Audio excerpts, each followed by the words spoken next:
एक नई वीडियो के साथ आज मैं फिर हाजिर हूं। आपका होस्ट दोस्त विक्रांत जोशी आपको स्वागत करता हूं मेरे विमास्टर में, जिसमें हम लेके आते हैं वर्ल्ड अफेयर्स और डिफेंस की दिन भर की टॉप कवरेज। तो चलिए जान लेते हैं। इस वीडियो में हम लोग मैक्सिमम तेजस के एक्सपोर्ट और ब्रह्मोस के एक्सपोर्ट पर बात करेंगे। नए कस्टमर निकलकर सामने आए हैं, तो इस वीडियो को पूरा देखिएगा अगर आपको ये चीजें जाननी है। तो सबसे पहली खबर की हम लोग बात कर लेते हैं, तो वो सैफरन की तरफ से निकलकर सामने आ रही है। आपको पता है कि सैफरन फ्रेंच इंजन मैन्युफैक्चरर है जो कि जेट इंजन और हेलीकॉप्टर्स के इंजन को बनाती है। इन जेट इंजन्स में कमर्शियल जेट भी होते हैं, मिलिट्री जेट्स भी होते हैं। तो इनका एक एमआरओ भारत में खुलने वाला है, maintenance repair and overhauling plant. ये प्लांट जो राफेल एयरक्राफ्ट हम लोगों ने खरीदा है फ्रांस से, उसके ऑफसेट के तहत ही बनाया जा रहा है। इस प्लांट की खास बात यह होगी कि भारत में इस्तेमाल होने वाले लीडिंग एज एविएशन प्रपल्जन जो कि कमर्शियल एयरक्राफ्टों में इस्तेमाल होता है, उसके रिपेयरिंग, ओवरहॉल और मेंटेनेंस को इस प्लांट में देखा जाएगा। इस प्लांट में उन इंजन्स की ओवरहॉलिंग भी की जाएगी जो सैफरन और जी के आपस में कोलैबोरेशन से बने हुए हैं। ये इंजन भारत के बाहर के भी हो सकते हैं। South Asia, West Asia, Africa इत्यादि जगह के इंजन्स यहां पर आएंगे और इनका मेंटेनेंस, रिपेयर और ओवरहॉलिंग होगा। ये प्लांट भारत को नई पहचान तो देगा। इसमें लगभग $150 मिलियन खर्च हो रहे हैं। सैफरन के द्वारा एक और ऑफसेट किया जा रहा है जो कि नाम मात्र का ऑफसेट ही हम कह सकते हैं, क्योंकि इसके द्वारा डीआरडीओ के साथ मिलके जो इंजन डेवलप करना था उसमें पूरी तरह से ये इन्वेस्टमेंट कर नहीं रहे हैं। ये इधर उधर के इन्वेस्टमेंट में ही काम चला के ऑफसेट को दिखाना चाह रहे हैं। भारत के द्वारा इसमें ज्यादा पैसे लगाए जाएंगे जो इंजन डेवलपमेंट का काम हम लोग कर रहे हैं। सैफरन और डीआरडीओ के जीटीआरई के द्वारा एक कंबाइंड इंजन बनाया जाएगा जिसका निर्माण या जिसका डेवलपमेंट फ्रांस में ही होने वाला है। इस खबर पे मैंने आपको पहले ही डिटेल दे रखी है। अब बात कर लेते हैं मलेशिया के द्वारा जो हल्के विमान, उनको लड़ाकू विमान खरीद रहे हैं 18 की संख्या में, उससे रिलेटेड खबर की। शायद आपको कल ये खबर पता चल गई होगी, पर इससे रिलेटेड और भी चीजें निकलकर सामने आई हैं। सबसे पहले बेसिक खबर की हम लोग बात कर लेते हैं। तो तेजस फ्रंट रनर तो है ही, अब बिल्कुल इसकी डील फाइनल होने वाली है। ये पूरे तमाम भारत की मीडिया में निकलकर सामने आया है। मलेशिया के जो ऑफिशियल्स हैं वो भारत की यात्रा करेंगे इस डील के फाइनलाइजेशन के लिए। जो नेगोशिएशन है उसको अंतिम तौर से फाइनल किया जा रहा है। इसके लिए वो भारत का दौरा करेंगे, एचएएल का भी दौरा करेंगे। आपको पता है कि इस डील में तब ट्विस्ट आया और भारत के तेजस का पक्ष तब मजबूत हो गया जब भारत ने मलेशिया से कह दिया कि हम मलेशिया के द्वारा इस्तेमाल होने वाले SU-30 को एयरवर्दी बनाए रखेंगे। एयरवर्दी कैसे बनाए रखेंगे?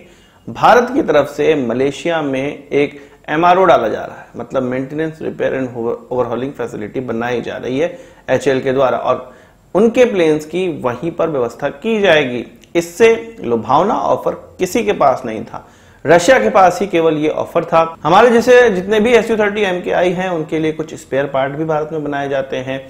भारत में जो एयरक्राफ्ट SU-30 MKI इस्तेमाल होता है उसमें कुछ भारतीय पार्ट भी लग चुके हैं। इनकी ओवरहॉलिंग और रिपेयरिंग हम भारत में ही कर लेते हैं, इसलिए भारत का पक्ष ज्यादा मजबूत था। मलेशिया ने लगभग इस डील को अब फाइनल करने का फैसला कर लिया है। अगस्त में कहा जा रहा है कि ये डील फाइनल हो जाएगी। इसमें एक और ट्विस्ट अब डाल दिया गया है। हमारे एचएएल के चीफ ने एक इंटरव्यू में यह कहा कि जो देश तेजस MK-1A खरीदेगा उसको तेजस MK-2 में भी पार्टनर बनाया जाएगा, मतलब पार्टनर इन द सेंस उनको बेचने की प्रायोरिटी दी जाएगी।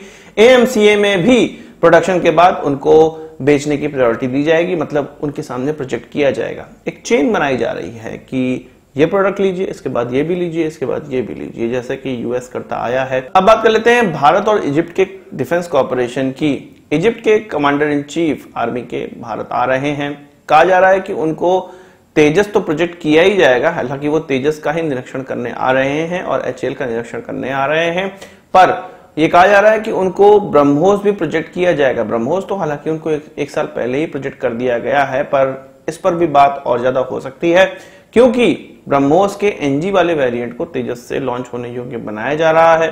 तो इसीलिए अब इजिप्ट को भी उसका दूसरा कस्टमर माना जा सकता है। पहला कस्टमर तो फिलीपींस ऑलरेडी हो चुका है। वैसे इजिप्ट को जो ब्रह्मोस प्रोजेक्ट किया जाएगा वो सोर बेस्ड ही होने वाला है, पर इससे इजराइल नाखुश होगा। अब देखना यह है कि भारत इजराइल को नाखुश करते हुए इजिप्ट को बेचता है या इजराइल को मनाने का प्रयास करता है और तब जाके इजिप्ट को ये मिसाइल बेच पाता है। इजिप्ट के अधिकारियों का भारत दौरा करना इसलिए भी सबसे ज्यादा महत्वपूर्ण हो गया है कि भारत ने इजिप्ट से कहा है कि जितने भी आपके रशिया के द्वारा बनाए गए एयरक्राफ्ट हैं, जैसे कि वो MiG-29 इस्तेमाल करते हैं, उसको हम लोग एयरवर्दी बनाए रखेंगे, उसके लिए स्पेयर पार्ट भी देंगे। बस आप हमसे डिफेंस टाई अप बना लीजिए, हमारे से तेजस भी खरीद लीजिए। मैं हमेशा ये सोचता था कि रशियन हमें ठगते रहते हैं, मोटा पैसा हमसे लेके हमें उतनी फैसिलिटीज एयरक्राफ्ट की डील में नहीं देते थे, पर आज वही रशियन एयरक्राफ्ट भारत की हेल्प कर रहे हैं जब रशिया ने यूक्रेन पे अटैक किया है। तो आपको पता है कि रशिया का जो मार्केट है वो बिल्कुल